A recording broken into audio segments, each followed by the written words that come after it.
کے لیے بڑی احتیاط برتی جاتی ہے، لیکن یہ صرف مسجد کا رخ،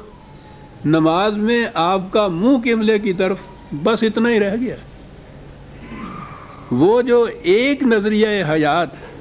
ایک نظام زندگی کا مرکز، ایک خدا کی کتاب کی عطایت کا مرکز محسوس، وہ کہیں تصور باقی نہیں ہے۔ ساتھ کی مسجد والا بھی یہی کہتا ہے منہ طرف قبلہ شریف کے، اس مسجد والا بھی کہتا ہے منہ طرف قبلہ شریف کے، دونوں کو نمازیں الگ الگ ہوتی ہیں، صرف منہ طرف قبلہ شریف کے ان سب کا مشترک رہ گیا۔ رخ کعبے کی طرف، قلب اور نگاہ کا مرکز اسے ہونا، یہ کہیں باقی نہیں۔ یوں مفہوم بدلتا ہے مذہب میں آ کے، رسم وہی رہتی ہے، الفاظ وہی رہتے ہیں، لیکن اس کا مفہوم بدل جاتا ہے۔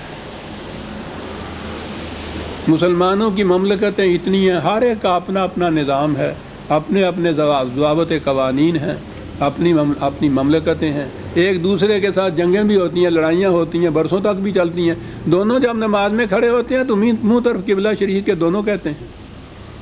بس قبلہ شریف کا اتنا ہی رہ گیا مقصد اب، کہ الفاظ کہہ لیے یا نماز میں واقعی اپنا منہ جو ہے، رخ جو ہے نماز میں صرف قبلے کی طرف کر دیا سر۔ وہاں مقصد یہ تھا کہ منتہا تمہارا جو ہے نگاہوں کا، وہ اس نظریہ حیات کے مرکز محسوس کی طرف ہونا چاہیے جس کے تم پابند ہو، خواہ تم دنیا میں کہیں کیوں نہ ہو۔ اقبال کی مثال بھی بڑی جامع ہوتی ہے، اس امت کے متعلق کہتا ہے، کیا خوبصورت مثال ہے، یہ پرندے سارا دن ان فضا کی پہنائیوں میں اڑتے رہتے ہیں، سینکڑوں ہزاروں میل کی مسافت طے کرتے ہیں فضا کے اندر سارا دن،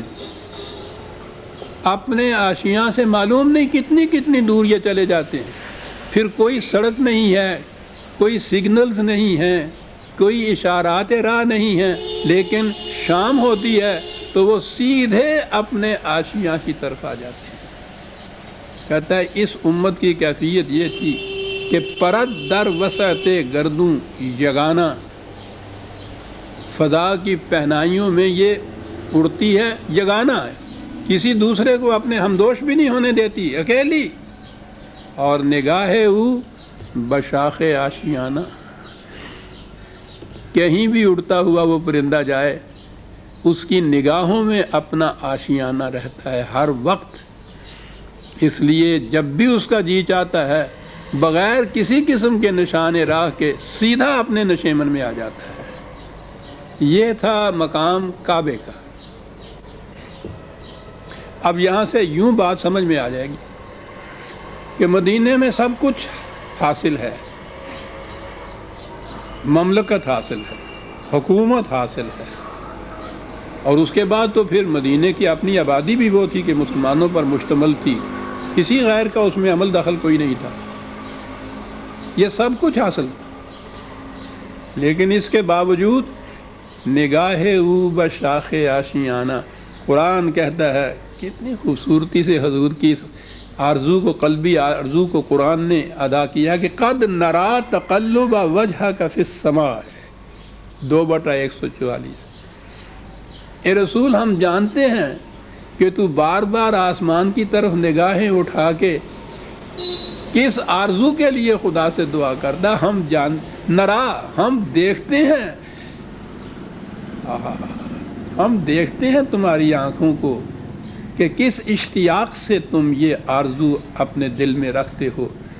کیا ہے، فَلَنُوَلِّيَنَّكَ قِبْلَةً تَرْضَاهَا،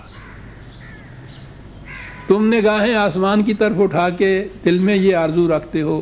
خواہ زبان پہ نہیں بھی لاتے لیکن ہم تو دلوں کی بات بھی جانتے ہیں، تو اطمینان رکھیے، تم جو کہتے ہو نا کہ مملکت خداوندی ہو اور اس مملکت کا محسوس مرکز جو ہو وہ دوسروں کے قبضے میں ہو، اس پر ہمارا اقتدار اور اقتدار نہ ہو، یہ بات تو کچھ جستی ہے نہیں۔ ہم نے یہاں اپنی مملکت قائم کی، حکومت قائم کی، یہ دارالخلافہ بھی ہے ہمارا جسے آپ کہتے ہیں، لیکن اس نظریہ زندگی کی علامت محسوس تو کعبہ ہے، تو ہماری مملکت اس نظریہ زندگی کے اوپر تو استوار ہو اور اس کا مرکز محسوس جو ہے وہ غیروں کے قبضے میں ہو۔ کہا یہ ہے وہ اضطراب جو تمہارے دل میں ایک ہیجان بن کے بار بار اٹھتا ہے، اور تم اپنی نگاہیں آسمان، کیا خوبصورت انداز ہے، تم اپنی نگاہیں آسمان کی طرف اٹھاتے ہو، ہم دیکھتے ہیں تمہاری نگاہوں کو کہ کس قدر اشتیاق بھری نگاہیں ہیں یہ۔ تو کوئی بات نہیں، تو یہاں سے یہ کہا کہ ہم وعدہ کرتے ہیں کہ اس پر اقتدار تمہارا ہی ہوگا۔ یہ چیز مدینے کی زندگی میں کہی جا رہی ہے، وقت گزرتا چلا جا رہا ہے۔ یہی وہ آیت ہے جس میں نے عرض کیا تھا، فَوَلِّ وَجْهَكَ شَطْرَ الْمَسْجِدِ الْحَرَامِ، اس دوران میں بھی تم یہی کرو کہ اگرچہ وہ کعبہ تمہاری تولیت میں نہیں ہے، لیکن تم اپنی نگاہوں کا رخ اسی طرف رکھو کہ وہی ہونا ہے، اور یہ ہے وہ اگلا فکرہ، وَحَيْثُ مَا كُنتُمْ فَوَلُّوا وُجُوهَكُمْ شَطْرَهُ، دنیا کے کسی گوشے میں بھی تم کیوں نہ ہو،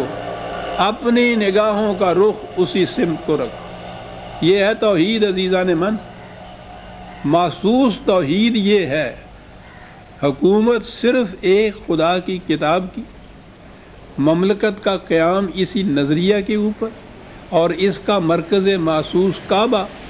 ہر فرد جتنے بھی ہیں تمہارے ہاں خدا پر اور قرآن پر ایمان رکھنے والے، ان کی نگاہوں کا منتہا یہ کعبہ ہو، کہیں بھی دنیا کے کسی گوشے میں تم کیوں نہ ہو،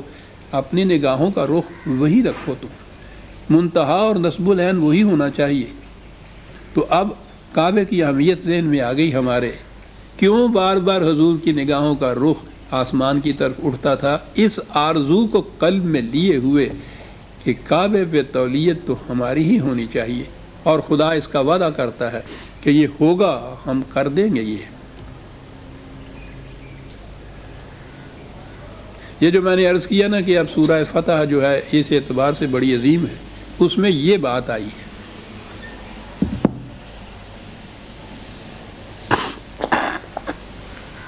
معاف رکھیے گا۔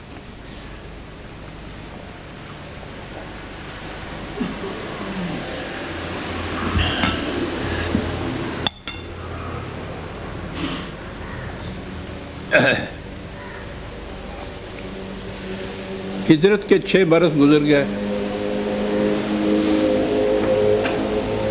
ابھی مسلمانوں پر حج فرض نہیں ہوا تھا۔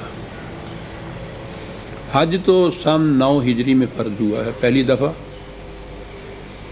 لیکن عرب مسلمان تو خیر بات کی بات ہے،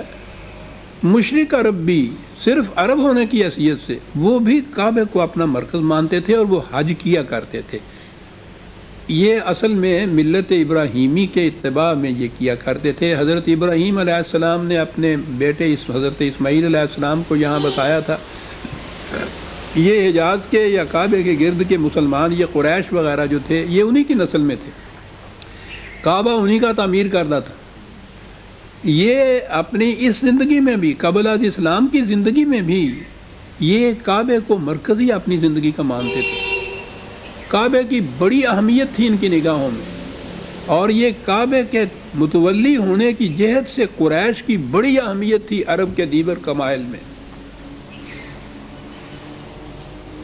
تو یہ حج بھی کیا کرتے تھے، عمرہ بھی کیا کرتے تھے،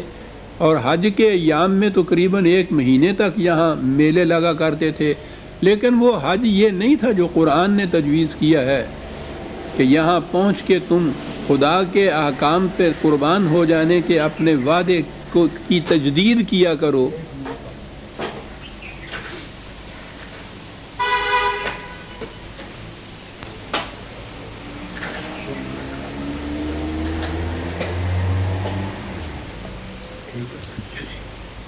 وہ میلے کی اسی شکل ہوتی تھی، لیکن اجتماع بڑا عظیم ہوتا تھا، وہ حج کا عمرہ بھی ہوتا تھا۔ قریباً 6 برس گزر گئے ہجرت کے بعد، مسلسل لڑائیوں میں گزر گئے،